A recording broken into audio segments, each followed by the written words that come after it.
Date है 2 फरवरी 2022। एक बार फिर से मैं हाजिर हूँ डेली पीआईबी एनालिसिस के साथ। आपको पता ही है इस समय बजट सेशन चल रहा है पार्लियामेंट का, तो आर्टिकल बहुत ज़्यादा आते हैं, मोस्टली वो बजट से रिलेवेंट रहते हैं। आपको पता ही है इकोनॉमिक और बजट की जो इकोनॉमिक सर्वे या फिर बजट की जो वीडियोज़ हैं वो संडे तक आपको मिल जाएंगी। देखिए, जिसमें इकोनॉमिक सर्वे के कई सारे पार्ट्स होंगे, बजट के भी 2-3 पार्ट होंगे। क्यों? क्योंकि 450 पेज का इकोनॉमिक सर्वे है, एक वीडियो में कंपाइल करना, इसका मतलब मैं बैंकिंग की तैयारी भी नहीं करवा रहा हूँ, ठीक है। तो अगर यूपीएससी का पढ़ना है, कम से कम 4 से 5 पार्ट में होना चाहिए।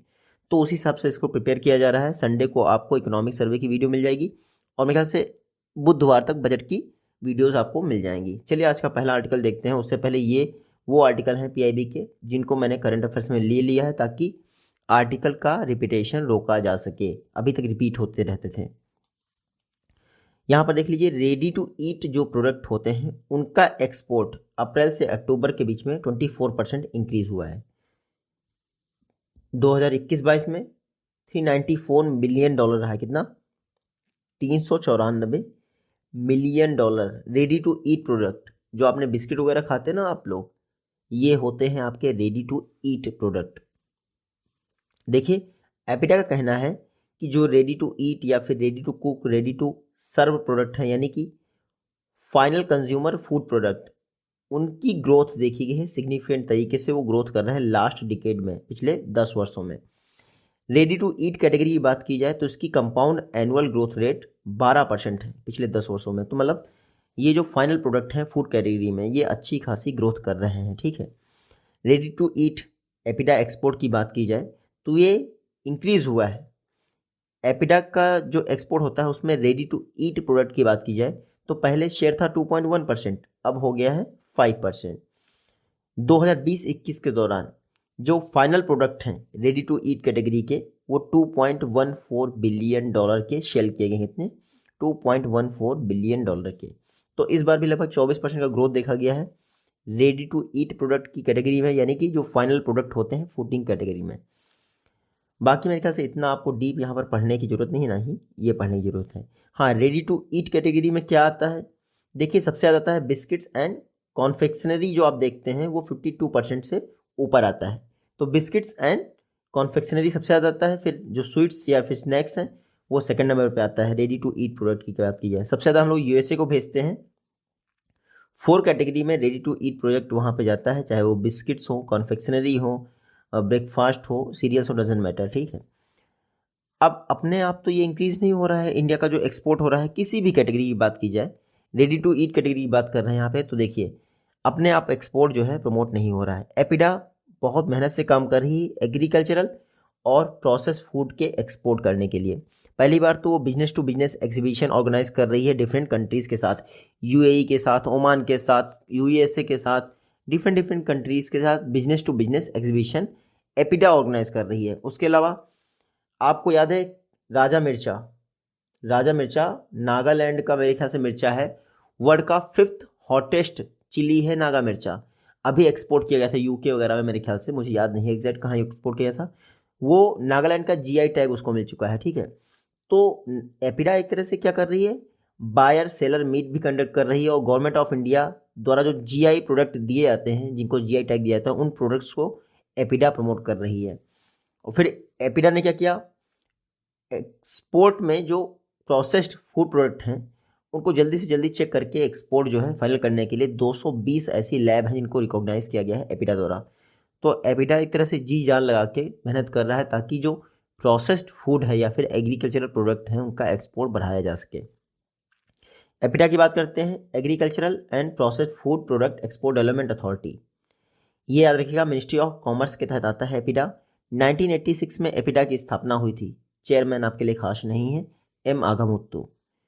नेक्स्ट आर्टिकल है हमारा, 16 नए एयरपोर्ट बनाए जाएंगे इन राज्यों में, एमपी, छत्तीसगढ़, यूपी, राजस्थान और महाराष्ट्र। हमारे सिविल एविएशन मिनिस्टर कौन है? ज्योतिरादित्य सिंधिया जी। उन्होंने कहा है 16 नए एयरपोर्ट बनाए जाएंगे। देखिए, पीएम गति शक्ति सेंट्रल जोन पर कॉन्फ्रेंस हो रही थी, उसी को एड्रेस कर रहे थे ज्योतिरादित्य सिंधिया जी।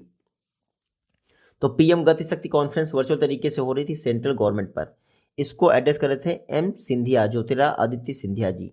इन्होंने कहा है पीएम गति शक्ति स्कीम देखिए एक तरह से देश में मल्टी मॉडल कनेक्टिविटी को बढ़ावा देगी पीएम गति शक्ति स्कीम, और जो प्राइम मिनिस्टर मोदी जी का विजन है 2025 तक $5 ट्रिलियन इकोनॉमी का, उसको भी साकार करने में हेल्प करेगी। तो पीएम गति शक्ति स्कीम सिर्फ ये इन्वेस्ट लाने में हेल्प नहीं करेगी, बल्कि बड़ी मात्रा में एम्प्लॉयमेंट भी जनरेट करेगी गति शक्ति स्कीम। अभी इसके विषय में पढ़ेंगे। जो हमारे यूनियन मिनिस्टर हैं एम सिंधिया जी, ज्योतिरादित्य सिंधिया जी, इन्होंने ये भी कहा कि कई सारी ऐसी साउथ एशियन कंट्रीज़ हैं जिन्होंने पिछले 70 वर्षों में इंफ्रास्ट्रक्चर सेक्टर में बहुत ज़्यादा इन्वेस्टमेंट किया है, और अब वो डेवलप्ड कंट्रीज़ के तौर पर उभर कर खड़ी हैं। चाहे वो साउथ कोरिया हो आपकी, चाहे हांगकांग हो, चाहे सिंगापुर हो, या चाइना हो। चाइना में आपको पता है हु जिनताओ के समय क्या क्या हुआ, उसके बाद आज चाइना को सब जानते हैं। वैसे ही अगर आपको डेवलप कंट्री बनना है तो आपको इंफ्रास्ट्रक्चर पर फोकस करना पड़ेगा। सड़कें, रेलवे, हॉस्पिटल, एजुकेशन, इन पे फोकस करना पड़ेगा। ये बेहतर होंगे तो आप अगले 20 साल में तो ग्रोथ कर ही जाओगे, कल भले ही ना ग्रोथ पाओ। हमेशा प्लान लंबा होना चाहिए। यूपीएससी की प्रिपरेशन करते हैं ना आप, तो बेसिक क्यों कंप्लीट करते हैं? ये है आपका इंफ्रास्ट्रक्चर। बेसिक कंप्लीट होगा तो आपका, अगर इंफ्रास्ट्रक्चर अच्छा है, सड़कें अच्छी है, तो आपकी सड़कें अच्छी होने के बाद आपकी गाड़ी तेज़ दौड़ेगी, ठीक है, टाइम कम लगेगा। तो इसीलिए इंफ्रास्ट्रक्चर पर फोकस करना चाहिए। प्राइम मिनिस्टर मोदी जी ने जो गति शक्ति प्लान है उसको लॉन्च किया है। इसके तहत 16 नए एयरपोर्ट बनाए जाएंगे इन 5 राज्यों में। बाकी आपको ये रटने की जरूरत नहीं कि इन राज्यों में कितने कितने एयरपोर्ट हैं। हाँ, अगर बात की जाए पिछले 70 वर्षों की, तो हमारे देश में सिर्फ 74 एयरपोर्ट थे, लेकिन पिछले 7 वर्षों में 66 नए एयरपोर्ट का अप्रूवल मिल चुका है, और इंडिया में 140 एयरपोर्ट हैं as on date. As on date की बात की जा रही, मतलब 1 फरवरी को लगभग 140 एयरपोर्ट हैं इंडिया में। कार्गो कैपेसिटी आप देख लीजिए, 1280 मिलियन मीट्रिक टन थी। जो कार्गो कैपेसिटी थी वो 1760 मिलियन मीट्रिक टन हो गई है पिछले 7 वर्षों में। तो मतलब मोदी गवर्नमेंट ने काम तो किया ही है, और ये आप लोगों को पता ही काम किया है। प्रधानमंत्री गति शक्ति स्कीम अक्टूबर 2021 में लॉन्च की गई। उसके अलावा एक डिजिटल प्लेटफॉर्म भी लॉन्च किया गया। 16 मिनिस्ट्रीज से रिलेटेड जो इंफ्रास्ट्रक्चर प्रोजेक्ट थे, चाहे वो रेलवेज के हो, रोडवेज का हो, सारी जानकारी आपको पीएम गति शक्ति पोर्टल पर मिल रही। पर्पस क्या है पीएम गति शक्ति का? देखिए एक बेसिक सा पर्पस ये है कि बेटर कोऑपरेशन एंड कोऑर्डिनेशन बिठाया जा सके डिफरेंट मिनिस्ट्रीज के तहत। मैं आपको एक छोटा सा एग्जांपल लिखता हूँ अपने आसपास का। लखनऊ में क्या था, रोडवेज ने ब्रिज बना दिया और ब्रिज बनके तैयार हो गया 99.5%। सिर्फ इतना नहीं बन पाया, क्यों? ये डिफेंस की लैंड थी और डिफेंस मिनिस्ट्री अप्रूवल ही नहीं दे रही थी। आर्मी वाले लड़ पड़ रहे थे, भैया यहाँ मेरी लैंड, और मोदी जी के आने के बाद वो 6 महीने में कंप्लीट हो गया। तो पिछले 12 सालों से ये प्रोजेक्ट अनकम्प्लीट था और 2016 में ये कंप्लीट हो गया। तो ये सब चीज़ें ना हो, इसीलिए प्रधानमंत्री गति शक्ति स्कीम लॉन्च की गई है अक्टूबर 2021 में। इससे पहले आपको बताइए 2019 में 110 लाख करोड़ का national infrastructure pipeline project launch किया गया था। ये जो नेशनल इंफ्रास्ट्रक्चर पाइपलाइन प्रोजेक्ट है, इसको गति शक्ति स्कीम में मर्ज कर दिया गया है। कई सारे डिपार्टमेंट क्या करेंगे, रियल टाइम बेसिस पर, सेंट्रलाइज प्लेस पर, यानी जो गति शक्ति पोर्टल है वहाँ से डिफरेंट प्रोजेक्ट की प्रोग्रेस को चेक करेंगे।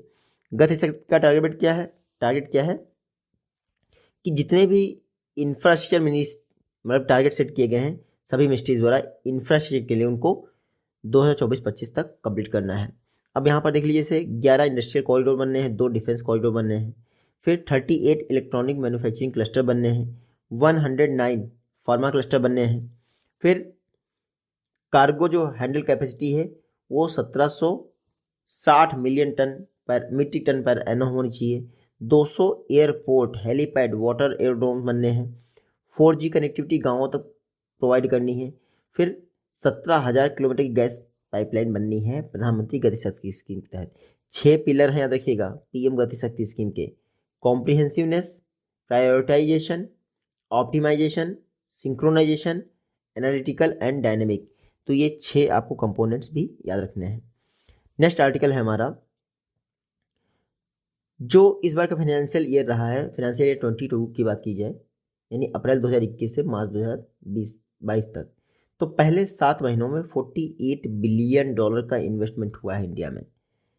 देख लेते हैं।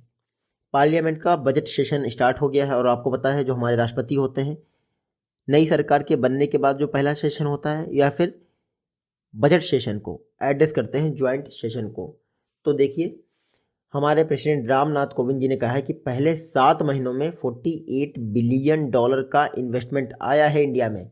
इसका मतलब ये है कि जो ग्लोबल इन्वेस्टर कम्युनिटी है, ये इंडिया पर विश्वास कर रही है, इंडिया की ग्रोथ स्टोरी पर विश्वास कर रही है कि अभी दमखम है, इंडिया में इन्वेस्ट किया जा सकता है। तो बजट सेशन का फर्स्ट डे, उस दिन ज्वाइंट सेशन हुआ था पार्लियामेंट का, उसको एड्रेस कर रहे थे प्रेसिडेंट रामनाथ कोविंद जी।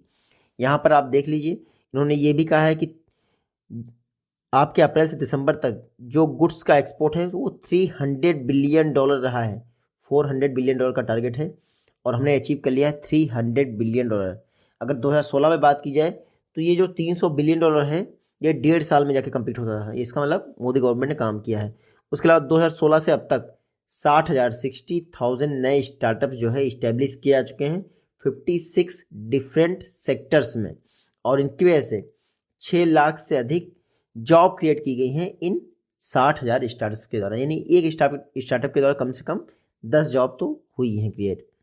बाकी आपको पता ही है, कोविड-19 आया, उसकी वजह से कई सारी दिक्कतें आई, लेकिन आपको पता ही है यहाँ पर 40 नए यूनिकॉर्न इंडिया में बन गए। यूनिकॉर्न क्या होता है? जिनकी वैल्यू, जिन स्टार्टअप्स की वैल्यू $1 बिलियन से ऊपर चली जाए, उनको कहते हैं यूनिकॉर्न। तो भले ही कोविड आया, लेकिन हमारे यहाँ स्टार्टअप्स का जोर हमेशा से पकड़े रहा। इस समय इंडिया की स्टार्टअप कैपिटल क्या हो गई है? पहले बेंगलुरु थी, अब दिल्ली हो गई है। ठीक है, करंट अफेयर्स में देख लीजिएगा आप। प्राइम मिनिस्टर मोदी जी ने आपको बताइए है PLI स्कीम अनाउंस की थी 3 सेक्टर्स के लिए। फिर बाद में निर्मला सीतारमण जी ने 13 सेक्टर के लिए कह दी, और रिसेंटली सेमीकंडक्टर ऐड हो गया है। तो अब 14 PLI स्कीम सेक्टर्स के लिए है। 1,97,000 करोड़ के साथ साथ 76,000 करोड़ को भी ऐड कर दीजिएगा, जो कि सेमीकंडक्टर के लिए अनाउंस किए गए हैं। PLI स्कीम क्या करेगी? सिर्फ ऐसा नहीं करेगी कि इंडिया को मैन्युफैक्चरिंग हब बना दे, बल्कि 60 लाख से अधिक जॉब भी प्रोवाइड करेगी। प्रोडक्शन लिंक इंसेंटिव स्कीम आपको पता ही है, बेस ईयर क्या है? 2019-20। तो इंक्रीमेंटल जो प्रोडक्शन होगा उस पर आपको इंसेंटिव दिया जाएगा। अब जो ज्वाइंट सेशन था उससे रिलेटेड कुछ आर्टिकल देखते हैं।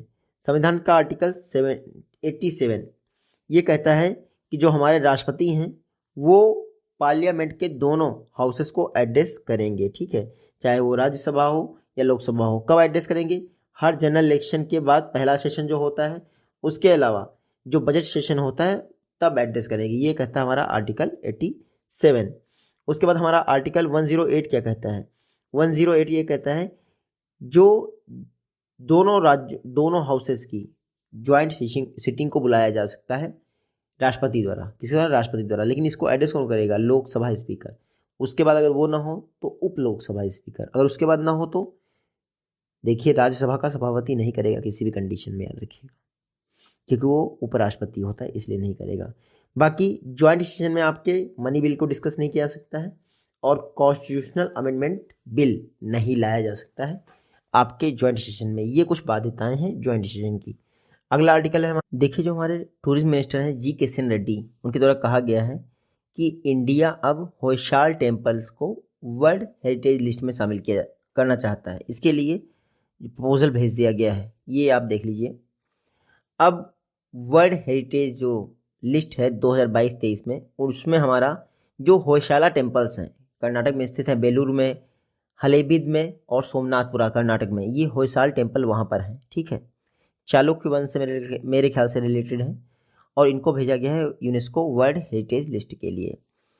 तो ये जो होयसाला हैं यूनेस्को की टेंटेटिव लिस्ट में 15 अप्रैल 2014 से बने हुए हैं। इस बार हमारी मिनिस्ट्री ने बोला है कि भैया ये जो होयसाल टेम्पल्स हैं तीनों कर्नाटक में हैं, इनको यूनेस्को की वर्ल्ड हेरिटेज लिस्ट में शामिल कर दिए, कम से कम बचे रहेंगे। तो अब स्क्रूटनी की जाए इनकी, देखते हैं क्या होता है। बाद में इस समय जो यूनेस्को में इंडिया के परमानेंट रिप्रेजेंटेटिव हैं विशाल वी शर्मा, उन्होंने ये प्रपोजल दिया है कि होयसाला टेम्पल को यूनेस्को की हेरिटेज वर्ल्ड लिस्ट में शामिल कर लिया जाए।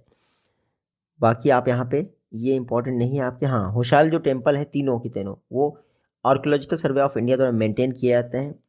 12वीं से 13वीं सदी के आसपास इसको बनाया गया है, चाहे वो बेलूर के हो, हलेबीड का हो और सोमनाथपुरा का हो। तो होयसाल आर्टिस्ट ने ऐसी बेहतरीन मास्टरपीस बनाया है जो कि कभी भी पहले नहीं देखा गया। होयसाल टेम्पल द्रविड़ आपकी मंदिर कला है, आपको पता है नागर, बेशर और द्रविड़, तो द्रविड़ मंदिर कला है, होशाल टेम्पल उसको रिप्रेजेंट करते हैं।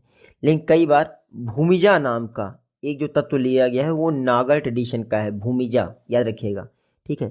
ये जो कर्नाटक के द्रविड़ मॉडल्स हैं, जो आपका कर्नाटक का द्रविड़ मॉडल है मंदिर का, ये कल्याणी के चालुक्य द्वारा डेवलप किया गया था, ठीक है। तो भूमिजा ये भले ही आपके होयसाल टेम्पल द्रविड़ आर्किटेक्चर के हों, लेकिन जो भूमिजा है वो नागर शैली का है और उसको लिया गया है। भूमिजा सेंट्रल इंडिया के मंदिर में मोस्टली यूज़ किया जाता है, ठीक है। बाकी आप देख लीजिए, होयसाल टेम्पल जल्दी कोशिश की जाएगी कि ये यूनेस्को वर्ल्ड हेरिटेज लिस्ट में शामिल हो जाए। अब इंडिया में 40 वर्ल्ड हेरिटेज साइट हैं, जिसमें 32 आपकी कल्चरल हैं, 7 नेचुरल हैं और 1 है मिक्स। रिसेंटली आपको पता ही होगा कि रामप्पा टेम्पल और धौलावीरा को कल्चरल कैटेगरी में शामिल किया गया था। इंडिया में अगर देखा जाए तो 6 largest UNESCO world heritage site हैं, ठीक है। बाकी मेरे ख्याल से ये आपको पढ़ लीजिएगा आप, ठीक है। Protection of world culture and natural heritage, ये कन्वेंशन यूनेस्को द्वारा 1972 में एक्सेप्ट किया गया था। बाकी आप यूनेस्को पढ़ लीजिएगा, 1945 में स्थापना हुई थी, हेडक्वार्टर है पेरिस में। नेक्स्ट आर्टिकल है कि हर महीने के लिए आपको पता ही है जो कोर इंडस्ट्रीज़ हैं उनका डाटा जारी होता है। 8 कोर इंडस्ट्रीज़ हैं, इनका डाटा जारी किया जाता है department for promotion of industry and internal trade के स्पेशल इकोनॉमिक एडवाइज़र द्वारा। लेकिन जो बाकी आपकी इंडेक्स ऑफ इंडस्ट्रियल प्रोडक्शन है उसको किसने जारी किया है, तो उसको हमेशा जारी करता है आपका NSO, ठीक है।